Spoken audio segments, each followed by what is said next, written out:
like Ricky Ponting once said it, that if an umpire was going to gain extra attention, then you're going to want to be really good. Big players, Virat Kohli, Rohit Sharma, and other. Even if we breathe, we can miss something. Even I would say there is no 100% umpire in this world. Good afternoon, our lovely viewers, friends. We are in Kolkata, city of Kolkata, bringing a very different episode for you this time. This is regarding the most crucial element of the game, the umpires, the officials of the game of cricket. We're going to divide this into two sessions. Basically, the first part would be with the elite umpires, which are the ICC impaneled elite umpires, followed by the emerging talent from our own setup in BCCI, our emerging umpires who are doing very well and have done domestic as well as IPL. So we're going to hear from them in terms of the story that leads them to this stage and make this game even more important. We know how players contribute towards this game, but it's important to also know how the officials prepare themselves and what are the challenges they have. So we have a great guest who I would like to introduce, my dear friend Samuel Nogajski, if I've pronounced it right, from Australia, an ICC elite impaneled umpire, and a very dear friend from India, Mr. Virender Sharma, a very well-known figure and a very seasoned umpire who's been a first-class cricketer himself, knows the game in and out, as we very fondly call him Viru as Virender Sharma. So Viru, as I mentioned about your first-class, you have been a robust domestic career, playing 50-odd first-class matches for Himachal Pradesh, and you were a middle-order batsman. At what point during the playing days did you realize that your next calling was officiating, and how hard was it to transition from a player's mindset to an umpire's absolutely mentality? Rajiv, first of all, thank you very much for inviting us to your YouTube channel. That is, I think, one of the best YouTube channel around, and we are really, thankful to you to invite us for this particular, episode. Yeah, regarding your question, Rajiv, yeah, it was very, in my last year of cricket, when I thought that I would retire in some time, then I thought that I should go into some profession after cricket, playing cricket, active cricket. So I had a few options with me: coaching, commentator, or umpire, or match referee.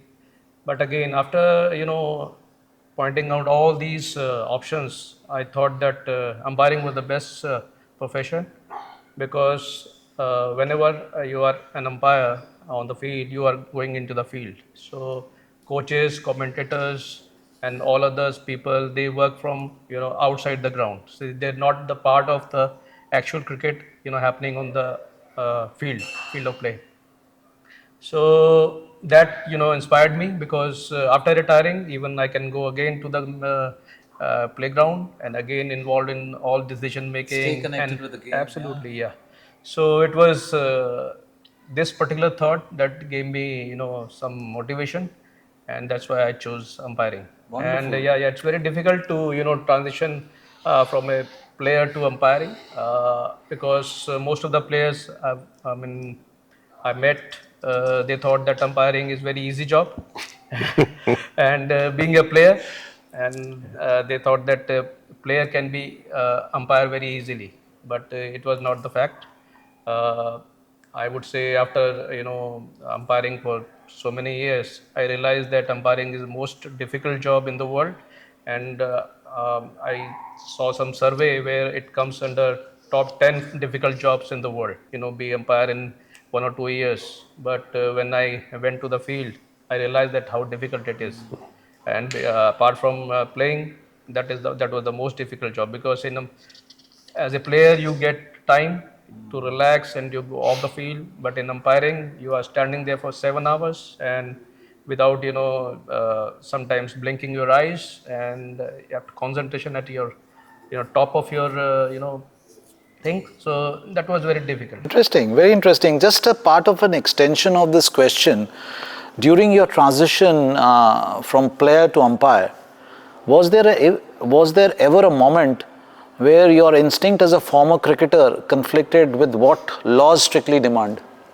As a player, I was a little bit aggressive player. So transition from player to umpire, it was a bit difficult because I had to, control my behavior. Because as a player, I can be aggressive towards players, towards others. But as an umpire, I have to be very, very calm and, control myself, my emotions and all. So behavior and all these, it's very, very, it's not very easy job. Transition from player to umpire. Handle the same laws. Actually, so कभी तो हम लोग umpire को भी कुछ बोल देते थे as a Absolutely, player. absolutely. When I was I went to that position, I realized that how difficult it was when I was, trolling some umpire or I'm doing something out of laws and all. So, Wonderful, superb. I am sure this is a great learning for the young aspirants who are wanting to pursue this as a career after their active sports career. Coming to you, Sam, interesting one. So until 2012, even I didn't know, you were a mathematics teacher at Hutchins Schools. How much does a background in mathematics help when processing complex split-second probability decisions on the field? Do you still find yourself teaching younger players or colleagues out there? Look, that's a very good question. But before, I can only echo Virender's words in that it's an absolute privilege to be here today. It's very, very kind of you to invite me along. So thank you for that, firstly and foremost. Yes, mathematics teacher. I'd say that there's no doubt that when you get involved in umpiring, and the way that my brain thinks, being a maths teacher, is in a very logical manner. And the reality is that I guess with umpiring, we're set to within a degree, a set of laws, a set of PCs that do adhere to certain logic and to certain routines. So taking to that aspect of cricket, and I was a player before obviously going into umpiring, taking to that aspect of umpiring and the laws and the PCs really did appeal from my mathematical and logical mind. It is a little bit similar on field, I guess, when actually umpiring and processing information and taking in information one piece at a time, be it a caught behind decision or an LBW decision. I think the more often you umpire, you are able to break it down into those little segments, and I think my maths background has aided in that.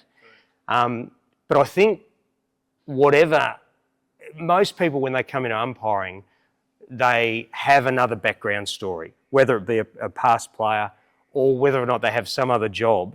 And I don't think they realise that the skill set that they have in that particular environment really does aid them in becoming a good umpire.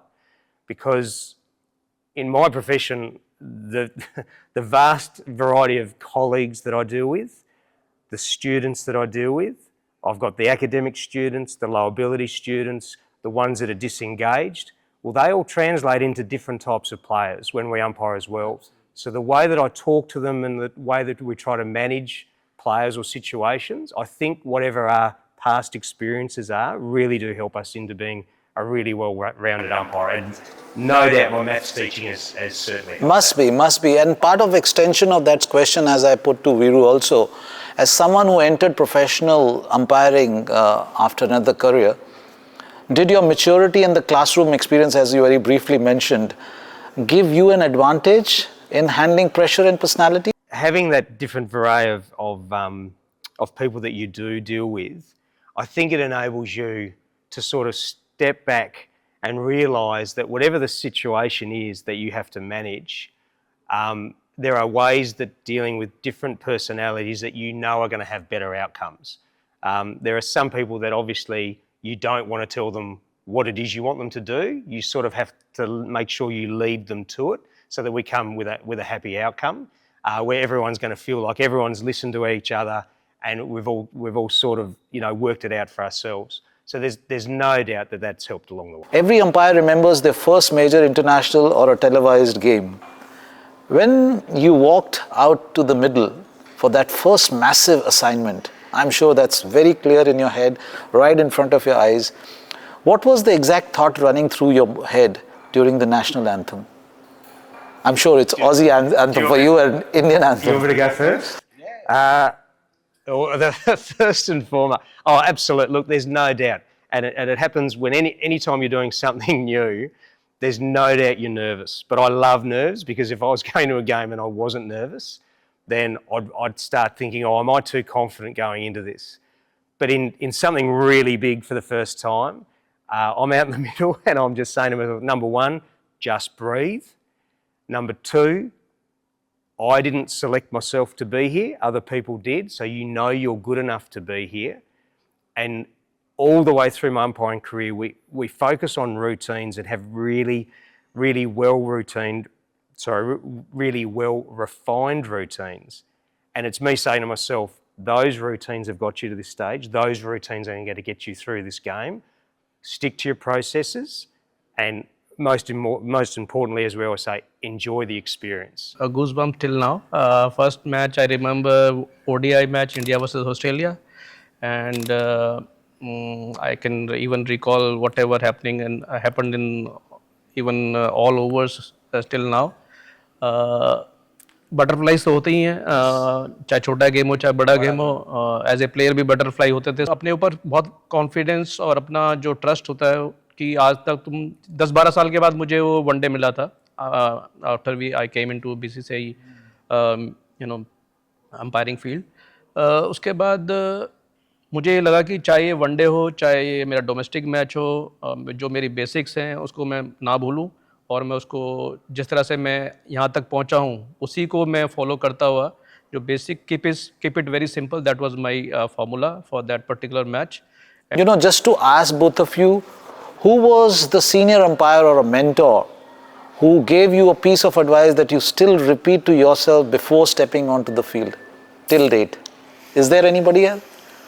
Or do you think of somebody before you get into work? State umpire manager was a gentleman called Richard Widows, and he's still my mentor today. He understands my game really well. So even while we're doing this IPL, I've been in conversation with him each game.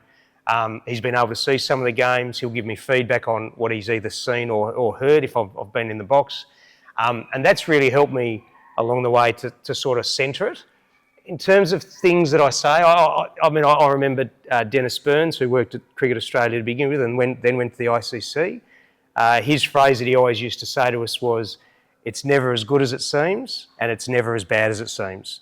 And I think that's really important from an umpiring point of view, because we tend to catastrophise things if things don't go according to plan, but it's never that bad. And when we think we're really on a roll, you know what, it's really not that good. You've got to stay level-minded. And I think that's a really good thing for me to go onto the field with, that, you know, in the end of the day, it is just a game. And we love the game. I mean, I've been obsessed with cricket from a very, very young age. Always loved cricket. Watch it every day if I could. So I cannot say that any particular umpire I was following or I was, observing any particular umpire. But there are a lot of people, lot of umpires, lot of, even the state umpires. Wherever I can get some learning, I will definitely accept it and I will definitely, grasp that. That is more important. And kabhi even I will tell you one funny example when I was, two funny example first of all. So when my transformation from player to umpire, I was doing a district match, that is under state championship. So I was standing at a square leg umpiring position. So it was second match after I retired from cricket. So this batter played a shot towards square leg. So I was about to catch the ball because I was instinct comes. So it came in my mind like that. Oh no, I'm umpire now. I'm not a player.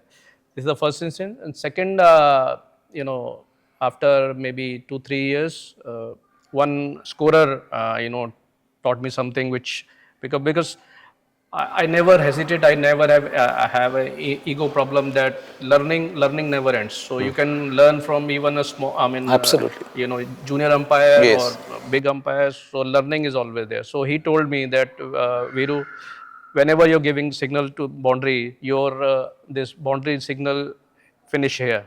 You should finish this over here. Oh, So interesting. that was, I mean, that was a good learning for me. How because visually people can... So I thought, no, I become umpire, so I'm 100%. So nobody is 100%. Even today, even I would say there is no 100% umpire in this world. So everybody is impossible. They are learning Any profession every to that day, fact, every match they are learning. Absolutely. That was my learning. So it's often said that the best umpiring performance is one where nobody remembers you were on the field, in an era where every decision is microscopic and amplified by social media. Is that philosophy still realistic, or has the role inherently become more theoretical? Sam? I think that is still very much realistic. I think as umpires, particularly myself, I'm very happy to stay out of the limelight. So if I go through games and I'm unnoticed, then I think that's fantastic. I think I've done my job really well.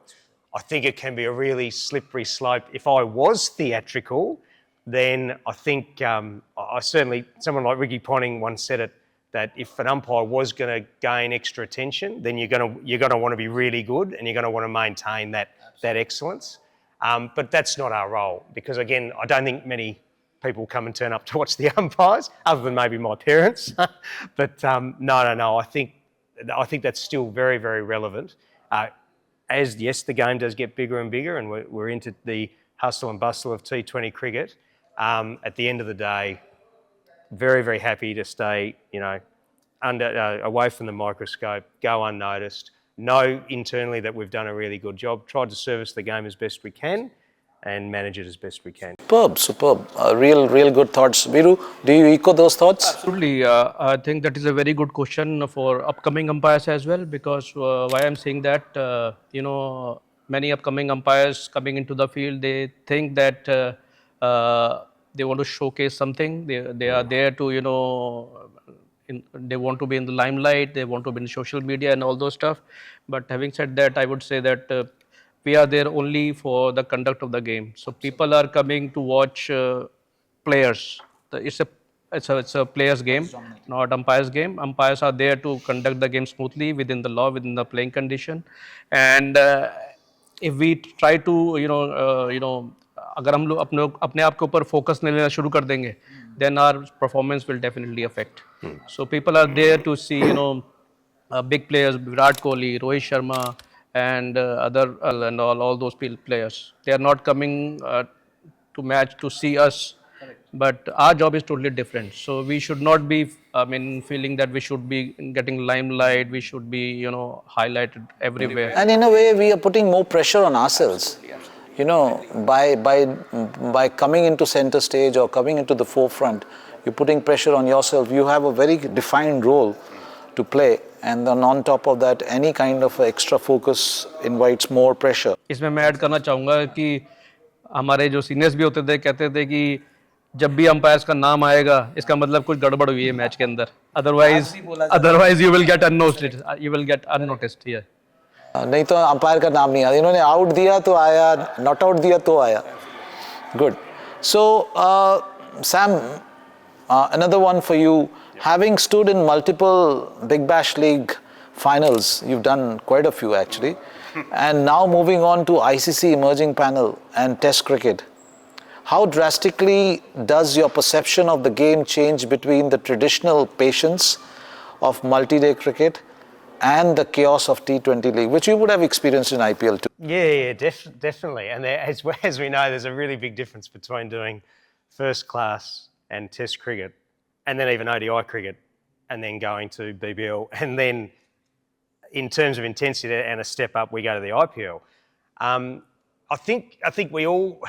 So I'm a traditionalist, so I love Test cricket, and the reality is the longer a game is to umpire, the harder it is. That's the reality. You can have some T20 games where not a great deal happens, but you stretch that over 4 or 5 days, and something's always going. Absolutely, something's always going to be happening. To me, I don't change a great deal in terms of, obviously we have our routines. Yes, the playing conditions are different, but you do have to have a heightened awareness. So you're going to have to read the game better. So we do know that in a T20 game, you're going to be far more active. You're going to be getting out to the popping crease really quickly. There's going to be a lot more quick singles. There's going to be a lot of other stuff happening. Whereas I think when you're doing first class or test cricket, hopefully people that are watching you should see that you're reading the game really well and you're moving with the game. Viru, coming to you, Indian crowds are famously passionate and deafening, which we can't defy. How does the sheer volume and atmospheric energy of an Indian stadium alter your sensory perception when trying to listen to a faint edge or a subtle deviation? Must be a task. Absolutely. The big crowd is always there. I mean, wherever you go in India, even in the smallest centers, you will definitely find huge crowd, a big crowd cheering. And nowadays, a lot of equipments, baje bhi hote hain unke paas. So it is very hard to concentrate. But having said that, whenever we are on the field as an umpire, first of all, the concentration, the focus part is very, very important for us, because if we try to अगर हम लोग समझें कि public की आवाज़ सुनने की कोशिश करेंगे या उनका किसी का कोई कुछ काम कर रहे हैं उसको फोकस करेंगे, तो हम जो एक्चुअल हैपनिंग हो रही है उसको हम भूल जाएंगे, अब्जॉर्ब हो जाएंगे। तो हमें ऐसा होना चाहिए, जैसे मैं एग्जांपल देता हूँ, जब मैं ग्राउंड के अंदर जाता हूँ, I really enjoy the public, I really enjoy the stadiums, I really enjoy the crowd. But having said that, again, when I'm, the bowler is on top of his mark, I forget everything. I think that जैसे मछली की आंख में वो निशाना लगाना होता है ना, तो फोकस जो आपका इतना स्ट्रॉन्ग, इतना हार्ड होना चाहिए, आपको जो सेंसरी जो कान का जो आपकी पावर है वो आपको बिल्कुल इतना स्ट्रॉन्ग बनाना होता है, as soon as the bowler start his run up to when the keeper collects the ball. So at that particular time, around maybe 20 to 30 seconds, your focus, your concentration is at the top of your, It's more less than a meditation. Absolutely, it is, because when I realize, even if I blink in between and the ball going past the bat, at that time, if I'm blinking and I can, miss that particular, action. And so how hard it is. And fortunately or unfortunately, technology is not available everywhere. Yeah, because technology can always come to rescue, which we see in our profession as a rescue, as the right corrections to be made, right? Absolutely. Rather than any errors. Rajiv rightly pointed out. And moreover, I would say we are there, the pitch is 66 feet. So we are there from seeing the action from there. And people are watching those things with ultra zoomer cameras and ultra edge and all those technology where they can hear the sound and all. But we are there, maybe thousands of people are in the stadium. It is very hard to concentrate. But sometimes, if your focus is good, you definitely hear a snake or whatsoever. But again, you have to be in the present movement. That is more important. How hard you are focusing, how hard you are concentrating on that particular delivery, 20 to 30 seconds. That is very, very important. So I would say, apart from that, you can switch off or switch on after whenever the. How's the heartbeat at that time? Yeah, heartbeat. You have to stop. You have to stop. Heartbeat ko stop karna hai. Kaan ko. Even sometimes we are standing like a statue. So we don't have to. We have to stop our breathing, because even if we breathe, we can miss something. So it has to be, very, very, very still. You should not, your head should be very still. Your, hearing power has to be on the top of your mark. That Consciously to mold yourself, what to take, what to leave. So that is called focus. Yeah, absolutely. Superb stuff. I think this is what our viewers are going to love it. When a world-class bowler is on a raging spell, like most of your countrymen, they don't spare, huh? Yes, good bowlers. Or a modern batter like our countrymen is executing a surreal 360-degree innovations which we see in T20 and all. Do you ever find yourself momentarily watching the game as a fan? Or is it your focus completely locked onto the technical zones that Viru also talked about? It's very difficult. It is very difficult. I think, in all honesty, I know we have really tight routines, but it doesn't mean we can't enjoy the game as well. I was really lucky that when I was coming through, Ricky Ponting when he retired from international cricket, he did a season of domestic cricket. And I must have umpired him probably 2 or 3 games in a row. He scored hundreds nearly every time. And it wasn't sit backing and watching, but you noticed how good a player he was. And I've been lucky enough to, umpire Virat Kohli and MS Dhoni, and there is an aura about them, and they play shots that other batsmen don't play. And they nail them, and they seem to have more time. And it's the same with bowlers as well. So we stay in our routines, and we can easily appreciate the fact that this guy bowling at the moment, he's got the ball on an absolute string. He's all over the batter, which makes us really alert, because it means, geez, I'm going to have to be watching this ball really closely. I'm going to be having to analyse what's it doing off the pitch, what's the bounce like, particularly in Australia. What's the bounce like? Is it skidding on? Has it just gripped a little bit more? And it really sort of, when someone's really in the zone, it probably heightens our awareness and go, right, we've really got to be on here. But do we enjoy it? Oh, absolutely. We've got the best seat in the house. Absolutely. There's no doubt. A lot of scrutiny around. Oh, and these guys are seriously talented. And we get to see them, hopefully, reach their potential out in the middle with, what they can do with the bat and the ball. Or fielding, for that matter. Some of the fielding's just amazing. Having been in the circuit, I can tell you that you have the toughest job around. During the famous 2016, the stints that you have had in India, there was a Ranji Trophy game incident that happened.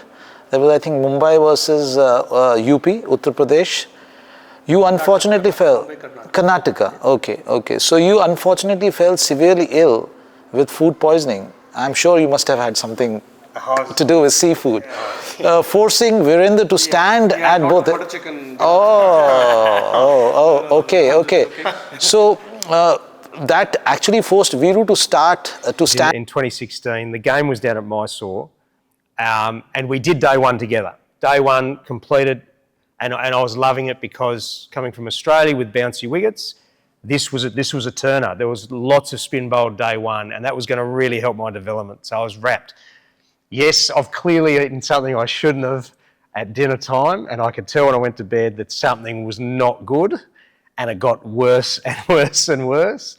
And then match referee, which was Kudi, he got an ambulance for me, and I went to hospital, and I didn't umpire the rest of the game. So yes. I did come and watch day 4 though. Where was this game played? Mysore. Mysore. Right. So, but definitely day 2, unfortunately, the one thing I hate doing, I left my teammate. I wasn't there for him, and he had to hold up for day 2 all by himself. So please, now, tell me how hard that was. Now let's hear from the man. No, actually, it was shocking for me, because of the fact that we did first day, without anything. Mm-hmm. And my first priority, my first thought was to, that Sam would be, okay or not, or what is happening, because he's, he went to the hospital. Yes. You were dripping somebody. Yes. तो हाल नहीं था कि मेरे को दोनों and से umpiring करनी पड़ेगी, बट मुझे इनका था कि ये Your mind was playing Australia that. से आए हैं, he came from Australia, and food poisoning is there. So we are, as a BCCI, as a team member, we have to be, we have to, help him out, all those stuff. And yes, after that, because of the matches going on, I had to stand both the ends.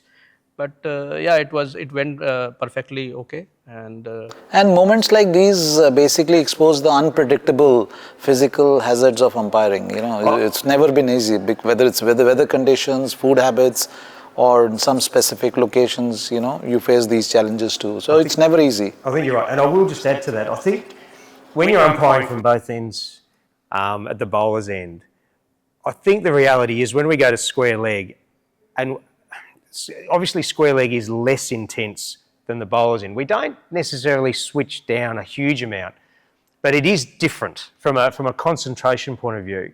So on the one instance where I had to do the same as Virender last year back home in Sheffield Shield, I found that, during the day it went fine, but I felt after the day's play, mentally I was spent.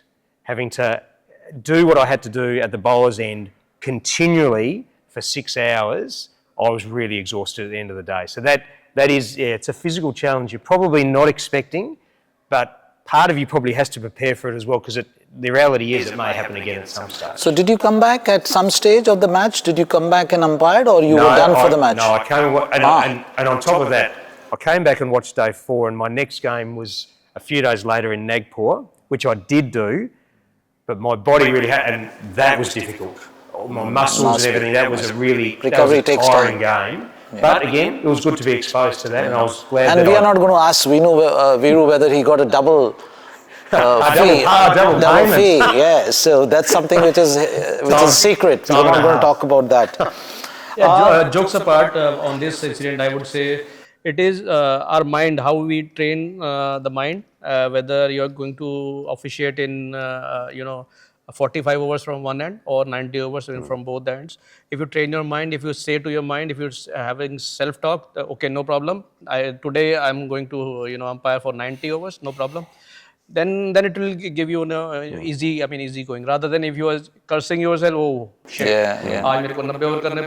then the whole day will it will give you a lot of. In fact, Viru, you've taken my next question is in terms of what does your physical preparation and cognitive training routine looks like during the off season, because you need to go through all these adversities in many ways, whether it's the blistering sun or it could be a GWL, or it could be any other facts that we face from time to time. So is there a physical preparation involved in off season for umpires? Rajiv, आजकल तो off season होता ही नहीं है. आजकल तो लंबा season 10 महीने cricket या 11 महीने क्रिकेट होती है ऑलमोस्ट. तो हम लोगों को we have to be very very specific about our food habits and fitness, and BCCI is also having annual fitness biennial fitness checks and all, and we have to be like players. We have to be same like players. We have to be control our diet. We have to control our physical fitness and all those stuff. And apart from that, I would say I personally do yoga and meditation to strengthen my focus and concentration.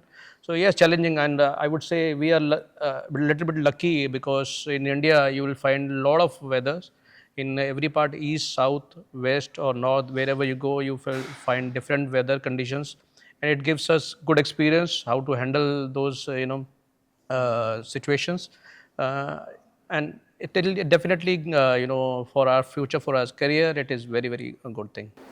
Also, it must be tough from the emotion side of it, because you are away from your family most of the time. So Sam, coming to your Big Bash League, which is quite evident in your CV and the credentials that you hold.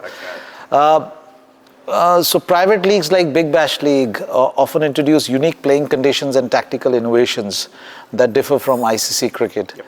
How difficult is it for the umpires to mentally reprogram, which I'm sure it is for IPL also when it comes to you, the rule book while moving between the formats and the tournaments? It's never easy for an umpire, because you get different playing conditions and different...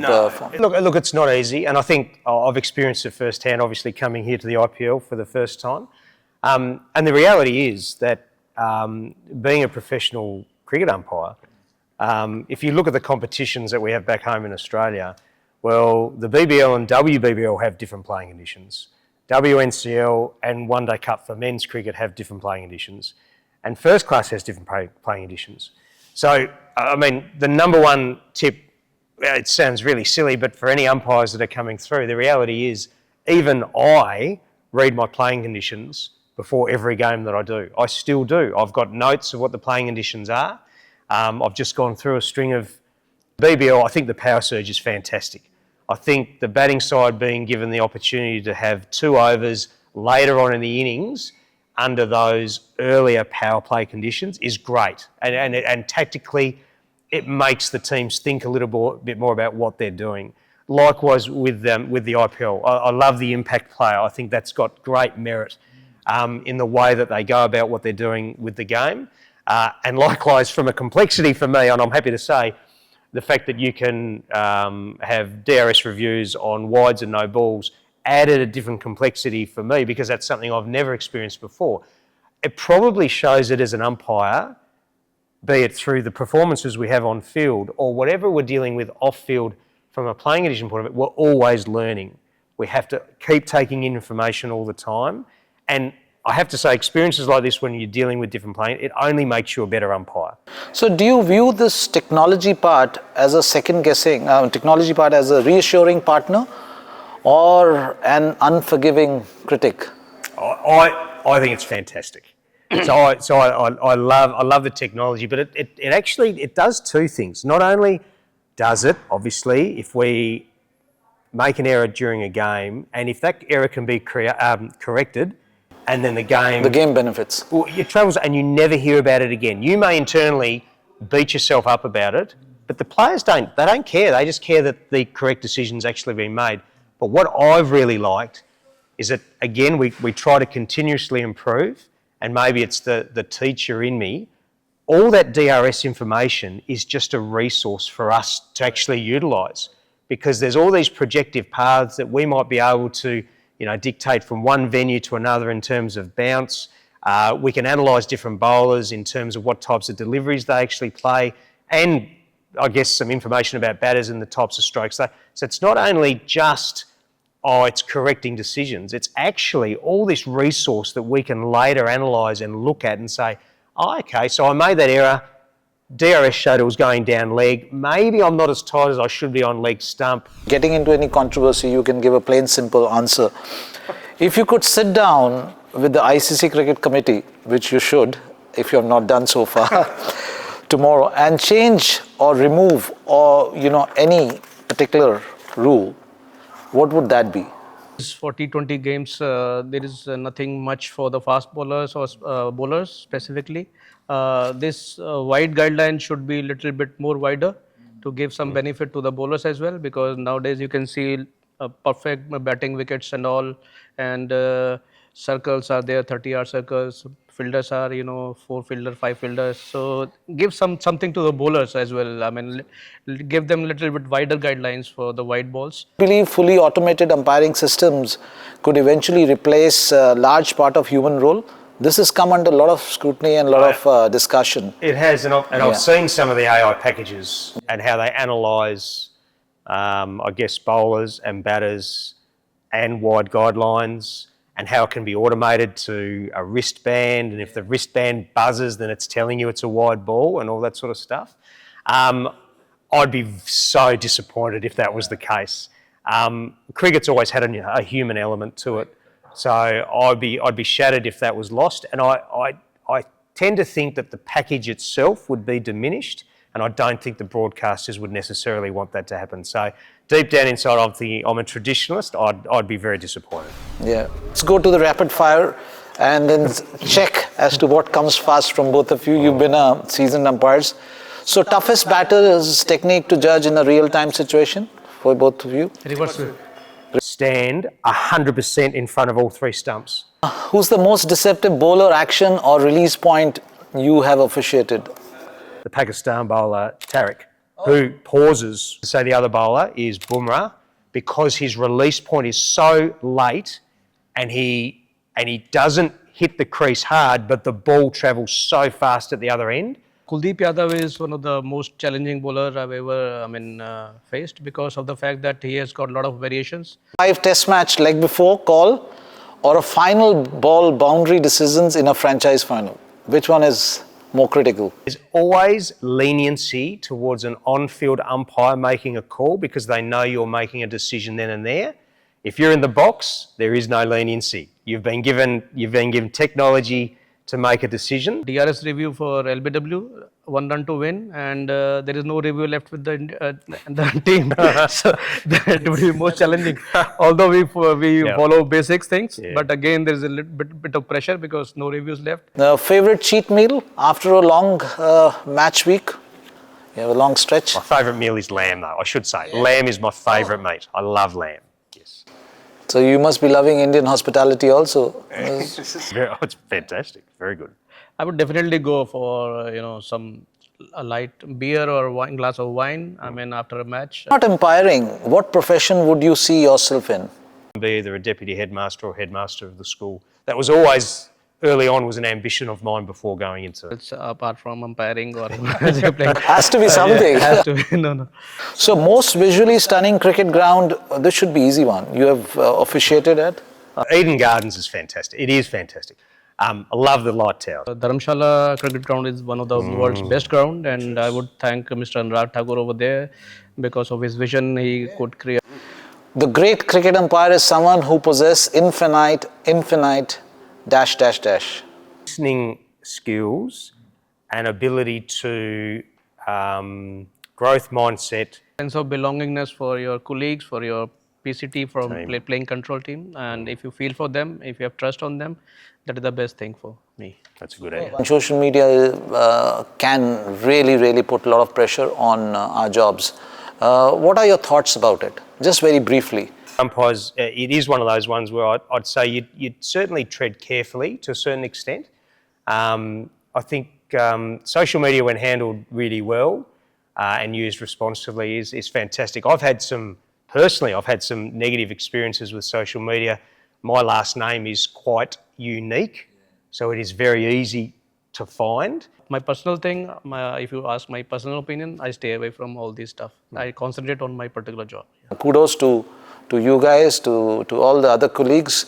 We couldn't get everybody, but I think you are a representation of many colleagues who are already working in this arena in different facets and different. In fact, I take this opportunity to thank you, Rajiv, because I've seen many interviews which are only related to big stars, big players, and all those stuff. But this is the first time I'm feeling that you're taking umpires on board, and you are asking questions which are so relevant, which are so important for how match officiating, how difficult match officiating is, and what is all about. We are facing sacrifices and all those stuff. Thank you very much for inviting us. It's my pleasure. All the very best, and let's have a good time ahead. Thank you. Thank you very much, Sam. Thank you. It's been an honour. Thank you very much. Thank you. Thank you.